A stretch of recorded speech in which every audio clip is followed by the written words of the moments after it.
Hello, gorgeous. Welcome to Girls That Manifest. On this show, I will teach you how to manifest an expansive and extraordinary life beyond your wildest dreams. We will go deep on all things mindset, manifestation, law of assumption, spirituality, and metaphysics. I can't wait to bring you this content. So grab your matcha, mimosa, or macchiato and let's get into the show. I have decided to start a new series that will run throughout the year called Law of Assumption 101. And this series is going to teach you the core fundamental teachings of Law of Assumption and how to apply them into your life. This is a work that I've been following for 2 years now in a very dedicated fashion, I guess you could say. And it has completely changed my life in more ways than you could know. It has brought me so much fulfillment, so much meaning, and so much wholeness, oneness, belonging. And so through our work in this series across the year, you are going to completely change your life and fall in love, just as I have with Law of Assumption. So what better way to get started with our very first episode than to talk about what exactly Law of Assumption is, why I love it so much, and how to apply it. So let's begin. What is the Law of Assumption? Well, the Law of Assumption is simply what you assume to be true is what you experience in your reality, right? What you assume to be true is true, or will become true depending on if you're trying to change an assumption or not. But if we focus just on the simplicity of the Law of Assumption is what you assume to be true is what you experience in your reality. What that means is that everything in your life is a reflection of your assumptions, your relationships, your relationship with yourself, how you see yourself, how you believe the workplace works for you, how you believe your business works for you, how you believe going to buy groceries works for you. Every single thing in your life is a reflection of your assumptions about those things. What you see in your 3D reality is the result of those assumptions, right?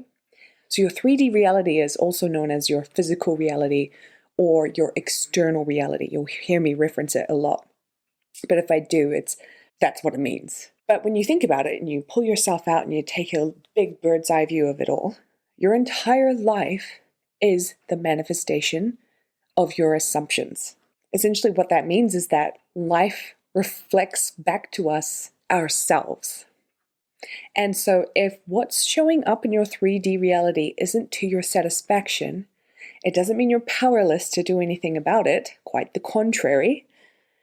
It means that you just need to change your assumptions. And how you change your assumptions is by deliberate, conscious control of your imagination. We use our imagination to change what we assume and perceive about ourselves, about others, and about how the world works.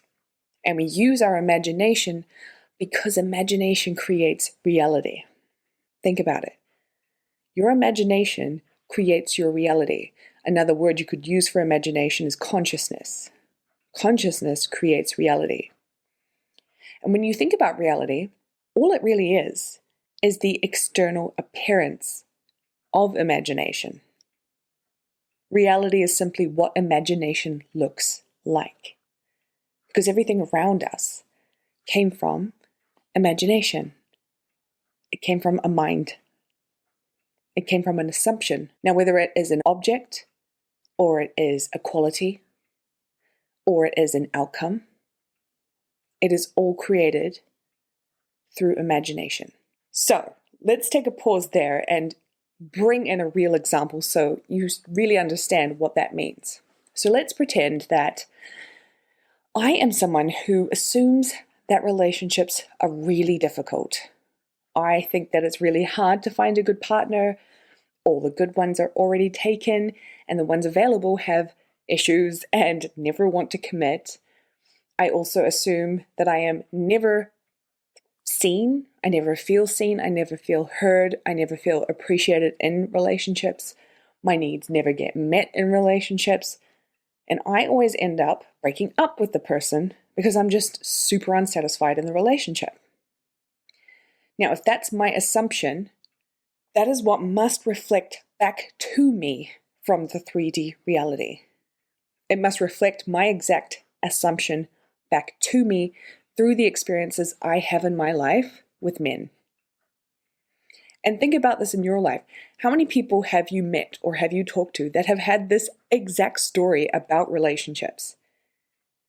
And how many of them have had that exact experience when it comes to relationships? This is no coincidence. This is because what you assume is true for you will unfold exactly that way in your 3D reality. It is the law. Going back to the example, let's say I finally decide to change my assumptions about relationships to manifest the type of relationship I really want. Hallelujah. And I decide to start assuming that relationships are a breeze, that they're super enjoyable and fulfilling, that I always meet really incredible single men who are ready for commitment. I assume that I always feel chosen and loved and adored and desired and prioritized. My needs are always exceeded, and I always feel so satisfied in relationships. Now, if that's what I begin to assume, and I persist in that story, it will harden into fact and reflect back to me in the 3D reality. Do you see how it's all focused on self? That is what I love about law of assumption. It is all focused on you in terms of yourself and what you can create, because there is no one to change but self.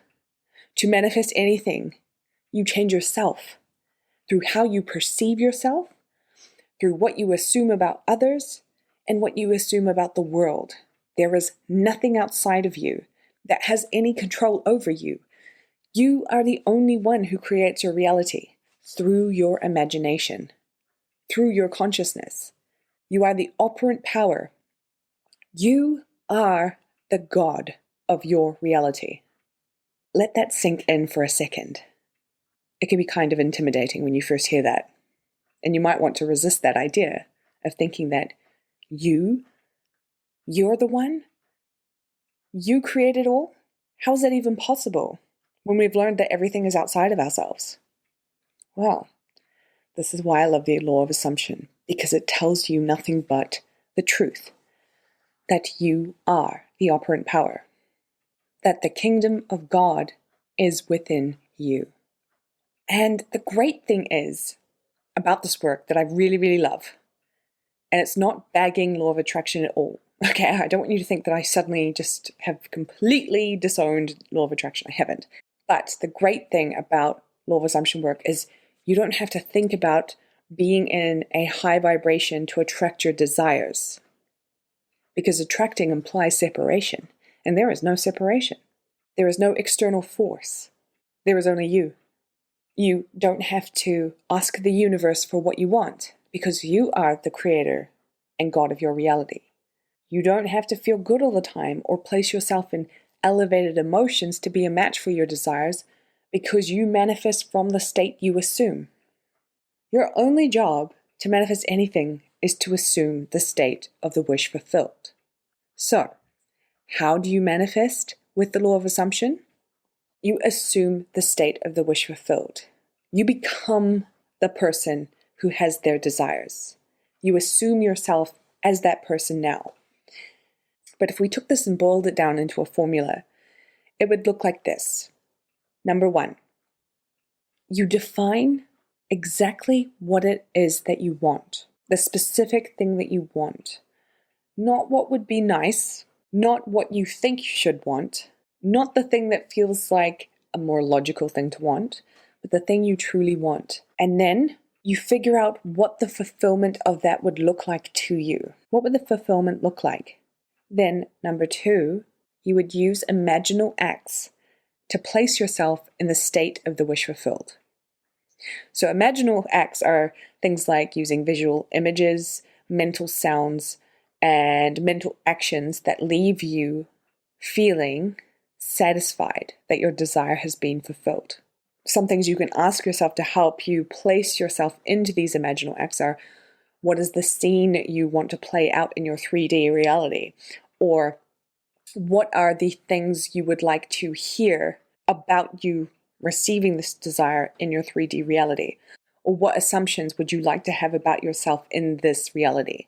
And then 3, you repeat the process until you enter a state of mental rest. And this is a state that I think confuses a lot of people.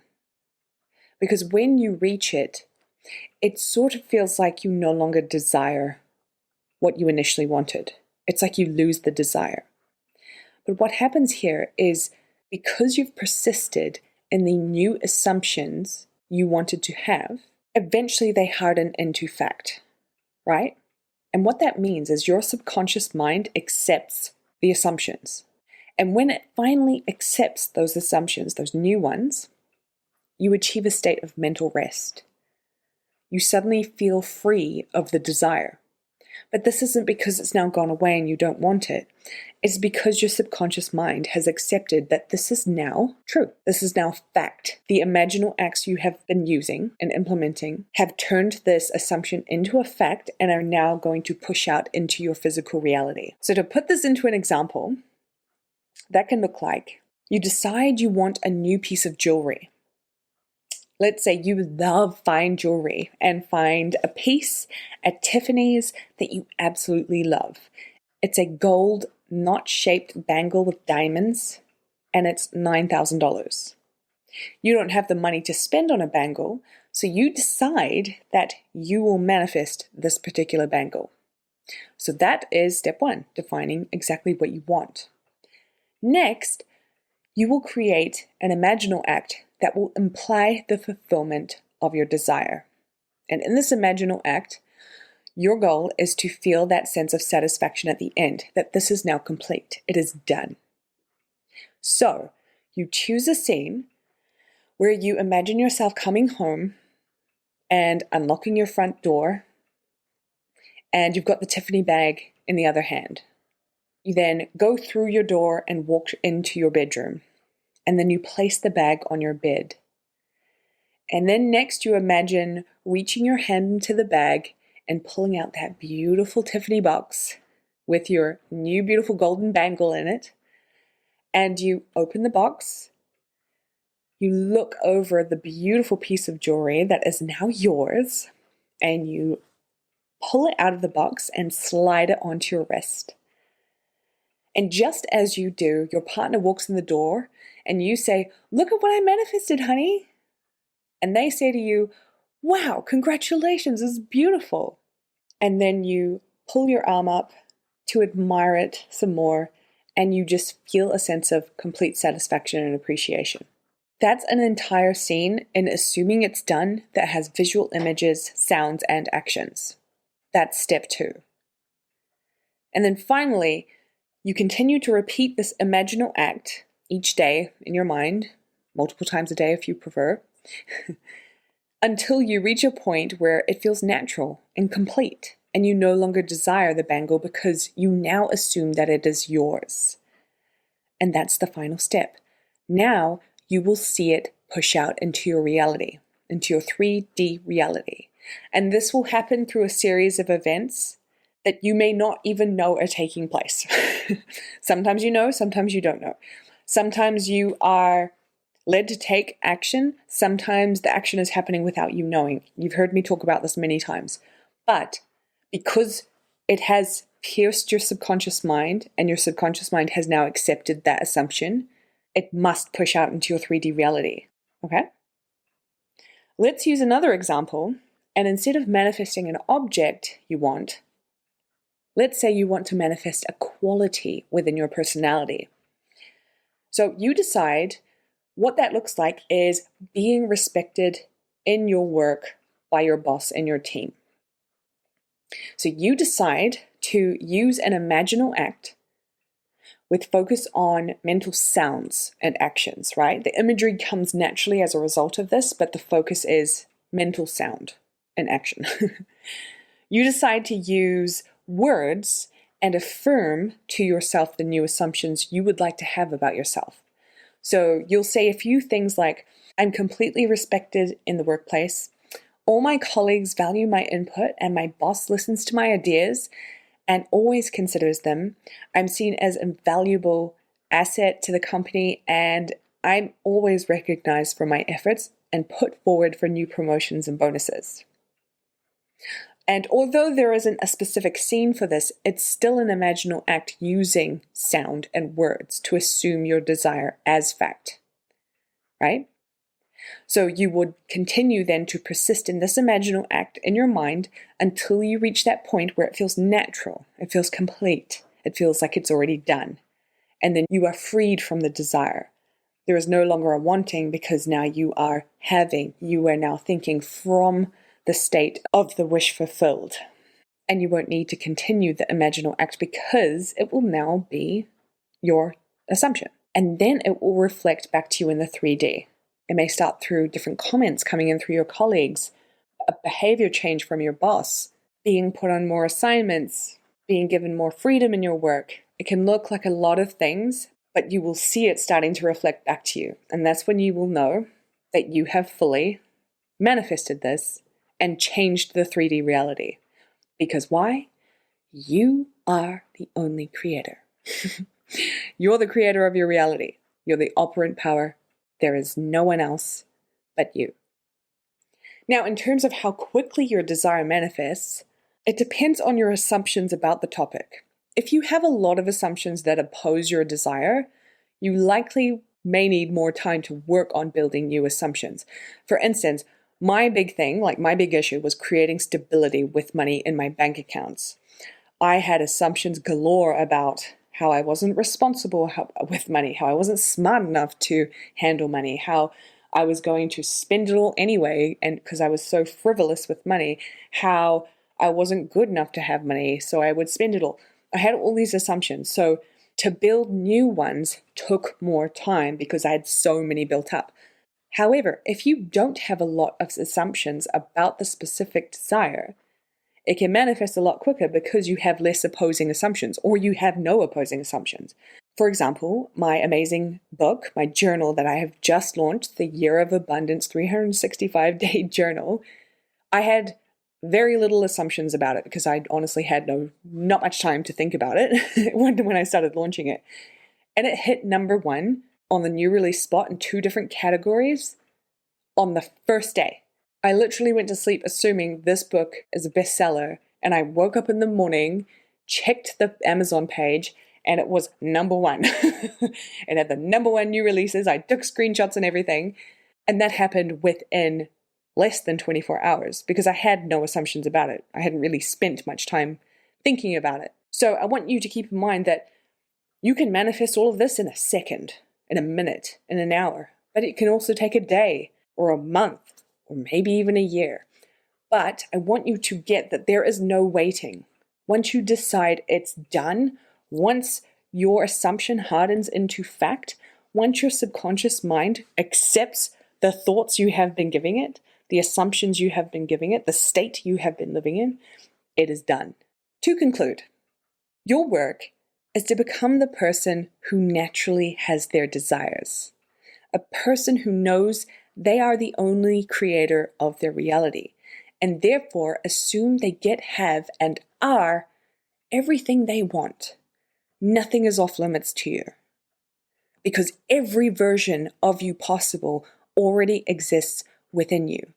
All creation is finished. Nothing is outside of you. So before I leave you, I would like you to take a moment and just ponder this. How have your assumptions reflected back to you today? Can you pinpoint them? Can you tell why they're reflecting back to you in the way that they did? Through your interactions with people, through what happened in your business, through what you've been assuming about yourself? How have they reflected back to you in your 3D reality today? You'll learn quite a bit. So that, my friend, is the law of assumption in a very small nutshell. There is obviously so much more to it, which is why I will be doing a series dedicated to the principles of it throughout the year to help you learn about this work and fall in love with it just like I have. But this episode is the main one to refer to about the general consensus of law of assumption. I really hope you enjoyed it. If you have any questions, of course, come over to the Facebook group and ask me. And if you got a lot of value out of this episode, I'd love it if you could leave a review. And I will catch you in the next episode.